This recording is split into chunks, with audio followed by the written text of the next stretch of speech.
बंगाल में बीजेपी की जीत के बाद टीएमसी के लोग पार्टी से भाग रहे हैं। वहीं अब सबसे बड़ी मुश्किलें अभिषेक बनर्जी की बढ़ गई है। अभिषेक बनर्जी के खिलाफ एफआईआर दर्ज हो चुकी है और जनता भी उन पर हमला कर रही है। अभिषेक बनर्जी के साथ हालात ये हो गया है कि वो घर से बाहर नहीं निकल पा रहे हैं क्योंकि लोग उन पर अंडे और जूते बरसा रहे हैं। वहीं ममता बनर्जी के खिलाफ भी एफआईआर दर्ज हो चुकी है। दर्शकों, अभिषेक बनर्जी के 4 मंजिला आलीशान आवास शांति निकेतन के बाहर 11 मई को एक बेहद अजीब नजारा देखने को मिला। वहां 2 व्यक्ति पहुंचे, जिसमें से एक ने अपने चेहरे पर अभिषेक बनर्जी की बड़ी तस्वीर लगा रखी थी और उसकी कमर में रस्सी बंधी हुई थी। उस व्यक्ति ने हाथ जोड़कर नाटक करते हुए कहा कि मैं अभिषेक बनर्जी, मैं ये स्वीकार करता हूं कि मैंने कोयला चुराया, गाड़ियां चुराई, बांग्लादेश से अवैध प्रवासियों की मदद की और संदेश खाली में हिंदू महिलाओं पर अत्याचार होने दिए। इसके बाद वो शख्स घुटनों पर बैठ गया और वहां जमा राहगीरों से माफी मांगने लगा। ये घटना पश्चिम बंगाल विधानसभा चुनाव 2026 में बीजेपी के टीएमसी को सत्ता से बेदखल करने के ठीक 1 सप्ताह बाद की है। बंगाल में टीएमसी की करारी हार के बाद टीएमसी गहरे संकट में है। पार्टी का कैडर बिखर रहा है, नेता इस्तीफा दे रहे हैं और पुलिस स्थानीय बाहुबलियों को पकड़ रही है। इसके साथ ही टीएमसी के नेताओं के घरों पर छापे पड़ रहे हैं और काफी मात्रा में नकदी बरामद की जा रही है। ये सब देखकर टीएमसी के नेता काफी घबराए हुए हैं। वहीं ममता बनर्जी ने अपनी पार्टी के नेताओं पर कथित राजनीतिक हमलों और कार्रवाई न होने के विरोध में सड़कों पर उतर आई। कोलकाता में आयोजित विरोध धरना प्रदर्शन में ममता बनर्जी ने हिस्सा लिया और पार्टी कार्यकर्ताओं को संबोधित किया। इस दौरान उन्होंने बीजेपी सरकार पर जमकर हमला बोला। उन्होंने कहा कि बीजेपी सरकार आने के बाद उनके नेताओं को निशाना बनाया जा रहा है। आरोपियों के खिलाफ कार्रवाई करने की जगह सरकार उन्हें बचा रही है।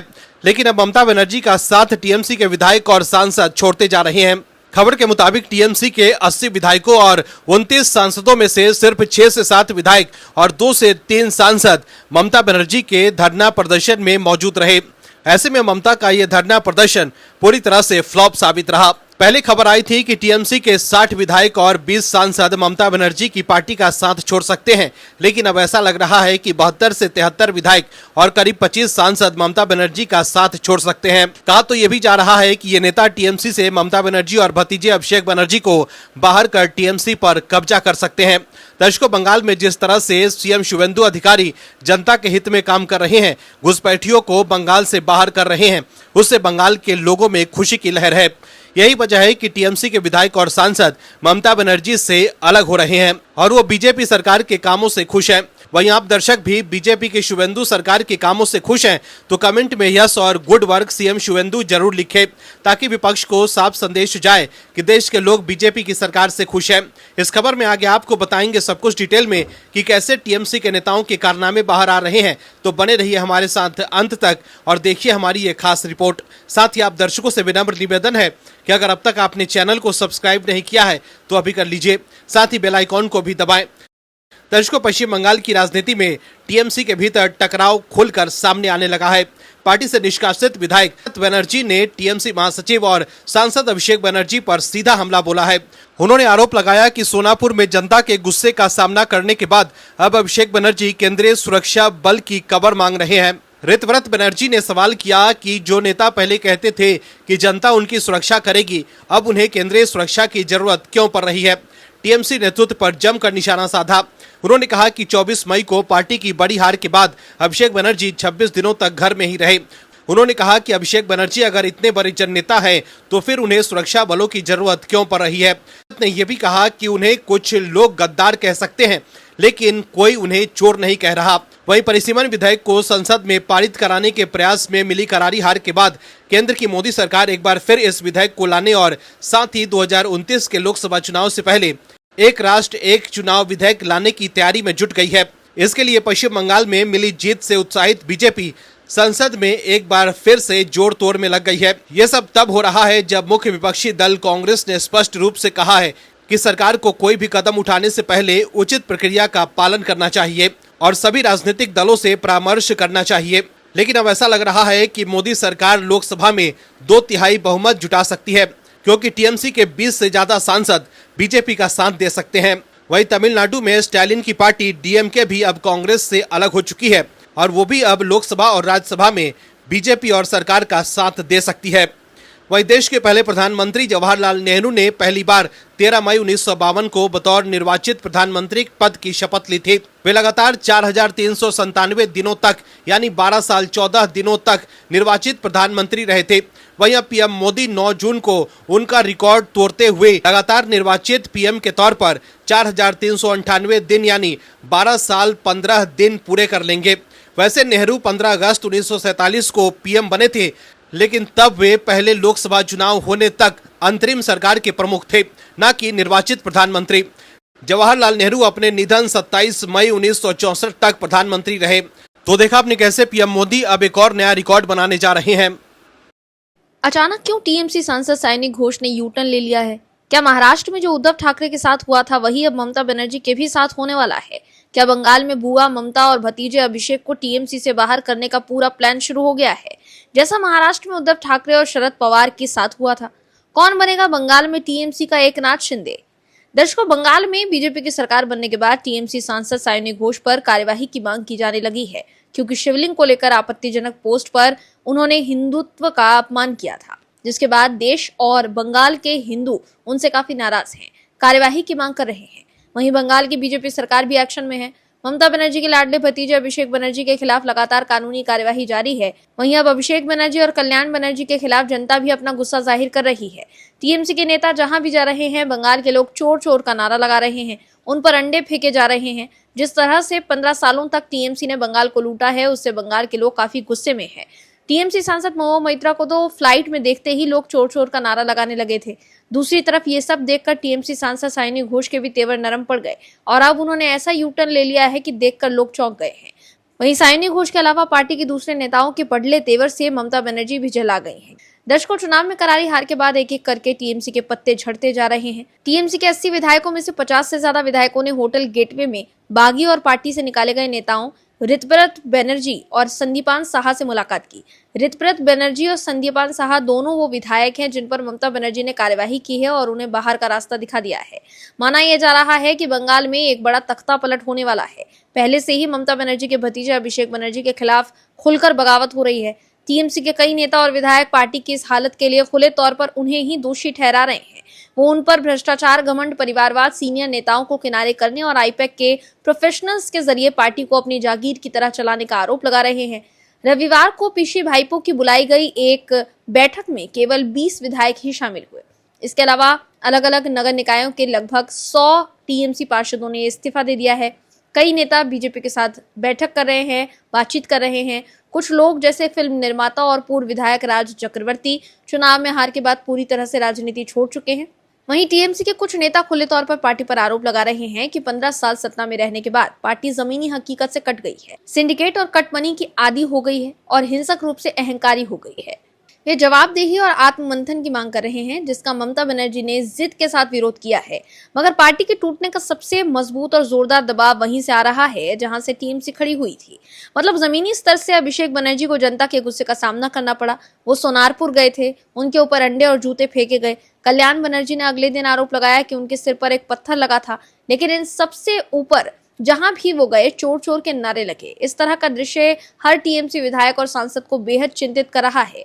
वहीं टीएमसी के नेताओं को डर सता रहा है कि ममता बनर्जी और अभिषेक बनर्जी के साथ जुड़ाव उनका राजनीतिक करियर बर्बाद कर सकता है। शायद यही वजह है कि कभी खौफ मानी जाने वाली टीएमसी के पतन को तेजी से आगे बढ़ रही है।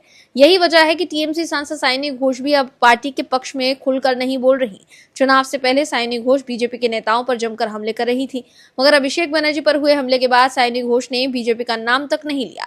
ऐसे में आप दर्शक समझ सकते हैं कि कैसे साइनी घोष का नजरिया अब बीजेपी को लेकर बदल चुका है।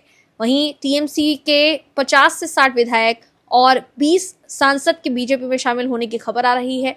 अगर टीएमसी के 80 विधायकों और 29 सांसदों में से आधे से ज्यादा यानी लगभग 40 से 45 विधायक और 15 से 18 सांसद अलग होकर टीएमसी के 2 घास फूल वाले चुनाव चिन्ह के लिए चुनाव आयोग से संपर्क करते हैं, तो ये ममता बनर्जी और उनके भतीजे अभिषेक के पार्टी पर दावे को खारिज करने के लिए काफी हो सकता है। वहीं सोमवार को एमएलए कुणाल घोष ने टीएमसी नेताओं से हाथ जोड़कर गुजारिश की है कि वो डूबते जहाज को छोड़कर न भागें। लेकिन ऐसे मुश्किल समय में उनके नेता को उन पर भी ये भरोसा नहीं है कि वो कोई लाइफ बोट छीन कर कूद न जाए। वहीं साइनी घोष की बीजेपी को लेकर चुप्पी पर अब लोग सोशल मीडिया पर सवाल खड़े कर रहे हैं। एक यूजर ने एक्स पर साइनी घोष को जवाब देते हुए लिखा है कि अभिषेक बनर्जी पर हुआ ये घटना आपके ही निर्वाचन क्षेत्र में हुआ, तब आप कहाँ थी? आपके निर्वाचन क्षेत्र में पार्टी के महासचिव पर हमला हुआ और आप एक्स के अलावा कहीं भी नजर नहीं आई। दर्शकों, चुनाव के दौरान साइनी घोष जिस तरह से बीजेपी पर हमला बोल रही थी और वो काबा और मदीना पर गाना गा रही थी, उससे वामपंथी लोग उन्हें ममता बनर्जी के उत्तराधिकारी के रूप में देख रहे थे। वहीं चुनाव के बाद जिस तरह से साइनी घोष के तेवर बदले और शिवलिंग पर की गई आपत्तिजनक पोस्ट को लेकर उन्होंने कहा कि इसके लिए वो माफी मांग चुकी हैं और उस वक्त वो सिर्फ 22 साल की लड़की थी। ऐसे में साफ है कि कार्यवाही के डर से उनके तेवर बदल गए हैं और अब वो बार बार माफी की बात दोहरा रही हैं। ऐसे में साफ है कि क्या वो ममता बनर्जी से दूरी बना रही हैं। वहीं ममता बनर्जी ने भी आरोप लगाया था कि बीजेपी उनकी पार्टी को तोड़ रही है। दर्शकों, टीएमसी सांसद अभिषेक बनर्जी पर पश्चिम बंगाल में भीड़ के हमले और अंडा फेंकने की घटना पर सुप्रीम कोर्ट के सीनियर वकील और राज्यसभा सांसद कपिल सिब्बल की एक विवादास्पद टिप्पणी पर बीजेपी भड़क गई है। बीजेपी ने आरोप लगाया है कि देश की सेना, लोकतंत्र को नीचा दिखाना इन लोगों का काम बन चुका है। दरअसल अभिषेक बनर्जी पर बंगाल में स्थानीय लोगों द्वारा निशाना बनाने और अंडे फेंके जाने को लेकर कपिल सिब्बल ने बहुत ही तीखी प्रतिक्रिया दी और यहाँ तक कि ये भी कह दिया कि ये शर्मनाक है, बहुत ही शर्मनाक है। मुझे शर्म आती है कि मैं ऐसे देश में रहता हूँ जहाँ सत्ताधारी दल लोकतंत्र के हर उस आधार को तबाह कर रही है जिसे गणराज्य बनते समय हमारे महान नेताओं ने बनाया था। अब दर्शकों, कपिल सिब्बल को सबसे ज्यादा तकलीफ इस बात से हुई कि टीएमसी की सरकार थी तो उनकी बंगाल से मोटी कमाई होती थी, बंगाल से वो करोड़ों रुपए चाप रहे थे, लेकिन अब सब कुछ बंद हो गया है। वहीं चुनाव के दौरान बंगाल में सेना को भेजने को लेकर भी कपिल सिब्बल ने नाराजगी जाहिर की थी। पहले चरण के मतदान के वक्त ही कपिल सिब्बल को ममता बनर्जी की हार का डर सताने लगा था। तभी तो सिब्बल ने एक्स पर पोस्ट कर लिखा था कि निर्वाचन आयोग पश्चिम बंगाल चुनाव में मताधिकार छीनने का एक प्रयोग है। मुख्य निर्वाचन आयुक्त को पद्म भूषण से सम्मानित किया जाना चाहिए। मेरा सवाल, चुनाव कराए ही क्यों जा रहे हैं? वहीं कपिल सिब्बल ने पश्चिम बंगाल विधानसभा चुनाव के लिए सुरक्षा कर्मियों की बड़ी पैमाने पर तैनाती को लेकर भी मोदी सरकार और निर्वाचन आयोग पर हमला बोला था। वहीं कपिल सिब्बल को ये भी देखना चाहिए कि अब बंगाल बदल रहा है। दरअसल पश्चिम बंगाल में अब बदलाव की लहर दिखाई दे रही है। राज्य में वर्षों से लोगों से कटमनी लेने वाले टीएमसी नेता अब डर के मारे उनका पैसा लौटा रहे हैं। कूच बिहार स्थित माथा भांगा में टीएमसी के नेताओं और कार्यकर्ताओं ने जनता के विरोध से बचने के लिए रिश्वत का पैसा वापस कर दिया है। खुले मैदान में ये पैसा लोगों को वापस दिया जा रहा है, जिसका वीडियो अब सोशल मीडिया पर वायरल हो रहा है। ये घटना रविवार को पचगढ़ ग्राम पंचायत के अंतर्गत फकीर कुठी क्षेत्र में घटी, जहां पंचायत के बूथ अध्यक्ष तपन डे ने ग्रामीणों से लिया कटमनी का पैसा वापस दिया। कुछ मामलों में टीएमसी नेताओं के परिवार लोगों को पैसा वापस देने पहुंचे। स्थानीय बीजेपी नेता सुरेंद्र बर्मन ने बताया कि उन्हें जानकारी मिली है कि एक पंचायत सदस्य ने टीएमसी के कई नेताओं के साथ मिलकर इलाके के ग्रामीणों से लगभग 80 लाख रुपए लिए थे। यहाँ लोगों ने बताया कि किसी से जमीन के नाम पर तो किसी से सरकारी योजना के नाम पर कटमनी की बड़ी रकम वसूली गई थी, लेकिन बदले में कोई सेवा नहीं मिली। अब पैसा वापस मिलने के बाद उन्हें राहत मिली है। वहीं इस पर बीजेपी नेता अमित मालवीय ने एक्स पर पोस्ट कर लिखा कि टीएमसी से जुड़े लोगों द्वारा रिश्वत के तौर पर इकट्ठा किया गया पैसा खुले खेतों में गांव वालों को लौटाया जा रहा है। खुले में क्यों?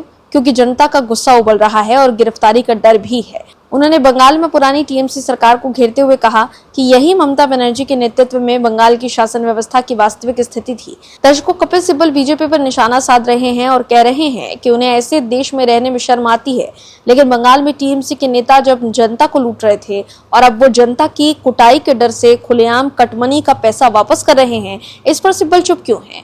वहीं 2021 के बंगाल चुनाव के बाद जब हिंदुओं पर हमले हुए थे, उनकी जानें ले ली गई थी, तब सिब्बल चुप क्यों थे? दर्शकों, राहुल गांधी ने हाल ही के दिनों में कई पोस्ट के जरिए नीट परीक्षा से जुड़े विवादों, परीक्षा प्रणाली की विश्वसनीयता और छात्रों के भविष्य पर सवाल उठाए। उन्होंने ये तर्क दिया कि जब मेहनत करने वाले छात्रों को निष्पक्ष अवसर नहीं मिलता तो उसका असर सिर्फ व्यक्तिगत करियर पर नहीं बल्कि देश के भविष्य पर भी पड़ता है। वहीं यूथ कांग्रेस और एनएसयूआई ने हाल ही के दिनों में शिक्षा और परीक्षा व्यवस्था से जुड़े मुद्दों पर कई प्रदर्शन किए हैं। लेकिन जहां एक तरफ कांग्रेस से नेता प्रतिपक्ष राहुल गांधी नीट विवाद को लेकर लगातार सरकार पर हमलावर हैं, वहीं कांग्रेस सांसद दिग्विजय सिंह इस मामले में पीएम मोदी की तारीफ करते नहीं थक रहे। शिक्षा मंत्रालय से जुड़ी संसदीय समिति बैठक का नेतृत्व कर रहे दिग्विजय सिंह ने पीएम मोदी और सिस्टम पर पूरा भरोसा जताया। मीडिया रिपोर्ट्स के अनुसार दिग्विजय सिंह ने कहा है कि समिति को पीएम नरेंद्र मोदी और व्यवस्था पर पूरा भरोसा है और उन्हें विश्वास है कि छात्रों के साथ कोई अन्याय नहीं होगा। उन्होंने शिक्षा मंत्रालय और अधिकारियों को 21 जून को होने वाली नीट पुनर्परीक्षा के सफल आयोजन के लिए भी शुभकामनाएं दी। नीट विवाद पर जहां राहुल गांधी प्रधानमंत्री मोदी पर हमलावर हैं, वहीं कांग्रेस के दिग्गज नेता दिग्विजय सिंह ने परीक्षा प्रणाली सुधारने के लिए पीएम मोदी की जवाबदेही वाली सकारात्मक रुख की सराहना की है। संसदीय समिति की बैठक में दिग्विजय सिंह ने कहा कि जब देश का शीर्ष नेतृत्व जिम्मेदारी ले रहा है तो हमें इसका स्वागत करना चाहिए। दूसरी तरफ राहुल गांधी ने सीबीएसई की पुनर्मूल्यांकन फीस को लेकर सरकार को घेरते हुए छात्रों को जेब कतरों से सावधान रहने की सलाह दी। दर्शकों, ये पहली बार नहीं है कि जब दिग्विजय सिंह ने सार्वजनिक तौर पर पीएम मोदी की तारीफ की है। पिछले साल 2025 में भी बीजेपी आरएसएस की क्षमता की सराहना करते हुए उन्होंने कहा था कि एक साधारण कार्यकर्ता का प्रधानमंत्री पद तक पहुंचना संगठन की ताकत दर्शाता है। ऐसे में दिग्विजय सिंह के बयान के बाद राहुल गांधी के जेनजी अभियान को बड़ा झटका लगा। ब्यूरो रिपोर्ट और एमएच न्यूज। आप दर्शकों से विनम्र निवेदन है कि चैनल को सब्सक्राइब जरूर करें